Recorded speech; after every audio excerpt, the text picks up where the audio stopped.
Thank you, Lori, for scheduling this and holding this event.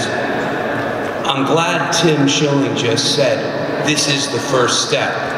What we're doing today is success. It is the way we're going to get there, but not to discourage anyone, because this is how it's done. I want to draw an analogy to the road ahead and remind everyone of another movement, the Me Too movement.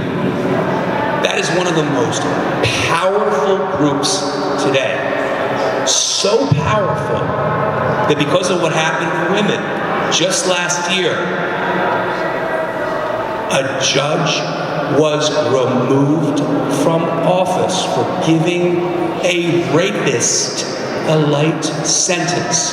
That's where we can be. But again, this is just the first step, because the anti-violence against women movement started in the 1970s with the passage of a law.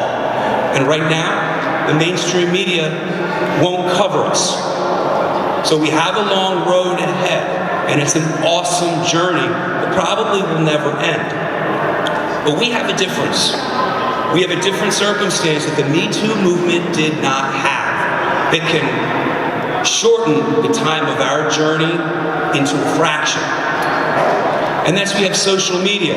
If everyone wants to look around, look at all the cameras being held and recording this event.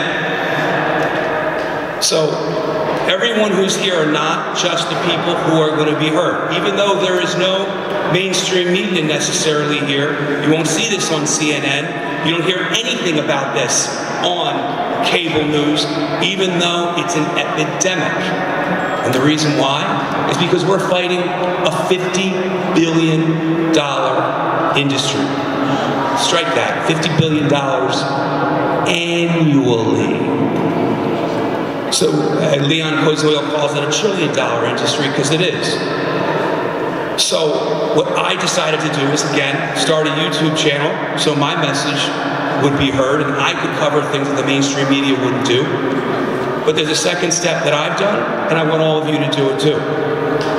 I started my YouTube channel, became a candidate, and I used that as my voice because I didn't like the way the local county covered our local politics.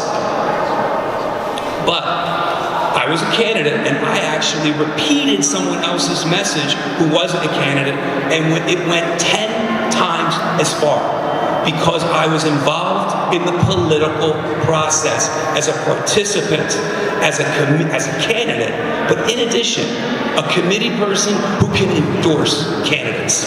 And that's what each and every one of you can be. Because as we go talk to legislatures and we say, we want this law passed, they say, okay, I'm glad you care. Are you a constituent? Will this affect me? Will I be reelected in 2 years? Committee people endorse candidates. And when you just volunteer for your local committee, this is a bipartisan issue. Republican, Democrat, Independent, any party. This is the family, the basic structure. So when you join a political party and unify, your voice goes exponentially farther, because we are fighting power. And one thing that I did with my platform is to discuss reform through the judiciary with transparency and accountability. We actually have domestic relations laws that are good laws, but just not enforced because there's no transparency and accountability. The law technically is written right, but we have gods, or people who think that they're gods, that are enforcing the laws. And then my second